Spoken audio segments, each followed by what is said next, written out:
તો ભાવનગરના સિહોરમાં આફત આવી।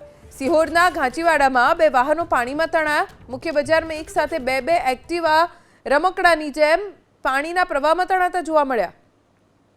આ દ્રશ્યો આપ જુઓ, સિહોરના દ્રશ્યો છે। સિહોરના ઘાંચીવાડમાં એક રિક્ષા અને એક ટેમ્પો રમકડાના હોય એવી રીતે પાણીના તેજ પ્રવાહમાં તણાવા લાગ્યા। એક ડ્રમ પણ તેની સાથે તણાઈ રહ્યું છે। જાણે નદીનો તેજ પ્રવાહ આ રસ્તા ઉપરથી શેરીમાંથી પસાર થતો હોય તેવું ઘાંચીવાડમાં જોવા મળ્યું। બે વાહનો એક સાથે તણાતા જોવા મળ્યા।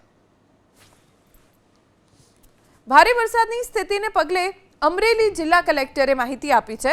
2-3 જગ્યા ઉપર ફસાયેલા લોકોને રેસ્ક્યુ કરવામાં આવ્યા છે। સાવરકુંડલામાં બસમાં ફસાયેલા 6 લોકોને બચાવાયા। પીપાવાવ ધામમાં ફસાયેલા 24 લોકોને બચાવવામાં આવ્યા હોવાની જાણકારી જિલ્લા કલેક્ટર તરફથી આપવામાં આવી છે।